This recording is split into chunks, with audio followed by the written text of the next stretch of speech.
Bonjour, dans cet épisode, je vais vous expliquer comment rester motivé grâce au changement. Je suis Gaël Châtelain-Berry, bienvenue sur mon podcast Happy Work, le podcast francophone audio le plus écouté sur le bien-être au travail. Pour cet épisode, comme une fois par semaine, il existe une version écrite de celui-ci sur mon blog www.gchatelain.com. Alors, on ne va pas se mentir, il est compliqué de garder un niveau stable de motivation au cours des années, mois et parfois même jours. Et comme dans notre vie personnelle, le changement peut être un bon moyen de se donner un petit ou un gros coup de boost. Le tout est d'identifier quel est le niveau de changement nécessaire pour arriver à se remotiver de façon durable. C'est pour cette raison que j'ai fait un sondage sur mon profil LinkedIn auprès de 3569 personnes afin de savoir ce que vous aimeriez changer en premier. Alors tout d'abord, il y a le salaire pour 47% d'entre vous. Cela souligne l'importance de se sentir valorisé et reconnu pour son travail.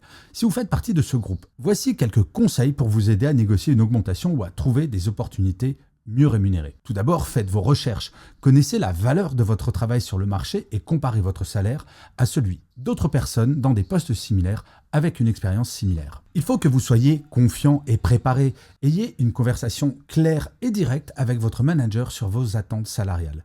Je sais, ce n'est pas toujours simple. Il faut que vous soyez ouvert ou ouverte à la négociation. Il est possible que vous ne puissiez pas obtenir tout ce que vous voulez, mais soyez prêt à trouver un compromis. Enfin, il ne faut pas avoir peur parfois de chercher ailleurs, ne serait-ce que pour connaître votre vraie valeur sur le marché. Si vous n'êtes pas satisfait ou satisfaite de votre rémunération actuelle, il est peut-être temps de chercher un nouveau poste. Cependant, n'oubliez pas que la motivation ne vient pas que de l'argent, elle vient aussi de l'accomplissement et de la passion pour ce que vous faites. Attention, encore une fois, une augmentation de salaire n'a qu'un impact limité dans le temps, de quelques semaines à quelques mois selon les études. Si le salaire est une base, il ne fait pas tout. En effet, avoir un bon manager, être passionné par son métier et travailler dans une entreprise qui partage vos valeurs sont des facteurs importants pour rester motivé.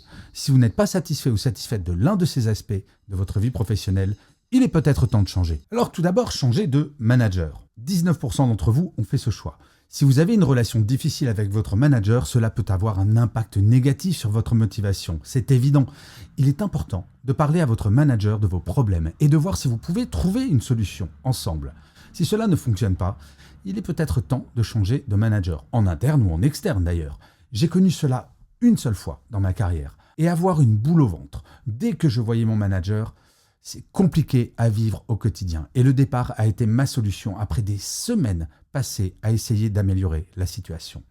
Ensuite, vous pouvez changer de métier. Si vous n'êtes pas ou plus passionné par votre métier, cela peut être une source de démotivation, bien entendu.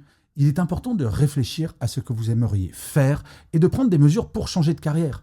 Ce qui me semble très important, c'est d'identifier ce qui vous plaît ou pas dans votre métier. Pour rester motivé, il faut avoir, c'est ce qu'on dit en général, 80% de vos tâches quotidiennes que vous appréciez ou que vous adorez et 20% de tâches que vous aimez moins ou pas du tout. Si cette proportion est inversée, il est urgent d'agir, que ce soit en faisant évoluer votre poste actuel, en parlant à votre manager ou de changer de poste.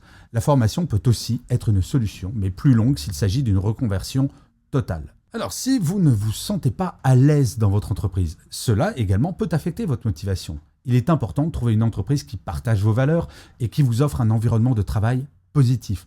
Ce que je trouve très rassurant, c'est que la proportion de répondants à ce sondage qui pensent que changer d'entreprise est la solution idéale pour retrouver sa motivation est relativement faible, 14%. Changer d'entreprise est un grand pas. Refaire un nouveau réseau en interne, refaire ses preuves, que de sources de stress additionnelles qui font que cette décision ne doit pas être prise à la légère, mais comme dans le cas d'un changement de poste, réfléchie de la façon la plus cartésienne possible. En fait, d'une façon générale, le changement peut être intimidant, mais c'est souvent le premier pas vers une amélioration significative de notre vie professionnelle. Et il faut le faire de façon réfléchie en suivant quelques étapes simples. La première, se fixer des objectifs clairs. Que voulez-vous changer dans votre vie professionnelle ? Définissez des objectifs qui soient mesurables. Ensuite, recherchez des opportunités en interne ou en externe. Soyez proactif et recherchez des opportunités de changement. Il existe de nombreuses ressources disponibles pour vous aider à trouver un nouveau poste, à développer de nouvelles compétences ou à démarrer, pourquoi pas, dans votre propre entreprise. Et enfin, il faut développer de nouvelles compétences. Le développement de nouvelles compétences peut vous rendre plus polyvalent et plus employable. Alors, pour répondre à la question posée au tout début de cet épisode, oui, bien entendu, le changement peut vous permettre de retrouver une motivation perdue. Mais j'aime bien ce dicton, le mieux est souvent l'ennemi du bien. Avant d'opérer un changement, il faut vraiment poser le pour et le contre de façon sereine. Gardez toujours à l'esprit que nous sommes 3 fois plus sensibles au négatif qu'au positif.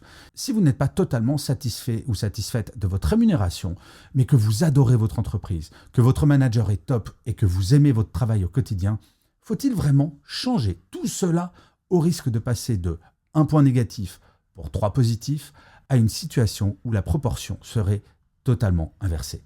Et vous, est-ce que vous avez déjà opéré des changements significatifs dans votre métier, dans votre carrière, pour un des points évoqués dans cet épisode? Eh bien, saisissez vos claviers, car vos commentaires m'aident énormément à faire évoluer mes réflexions, et parfois, même souvent, cela me donne de nouvelles idées pour de nouveaux épisodes de Happy Work. Donc, n'hésitez surtout pas, toutes et tous, à vos claviers. Je vous remercie 1000 fois d'avoir écouté cet épisode de Happy Work ou de l'avoir regardé si vous êtes sur YouTube. N'hésitez pas à vous abonner sur votre plateforme préférée, à partager cet épisode s'il vous a plu. C'est comme cela que Happy Work durera encore très longtemps et en plus, de vous à moi, cela me fait toujours très plaisir. Je vous dis rendez-vous à demain et d'ici là, plus que jamais, prenez soin de vous. Salut les amis.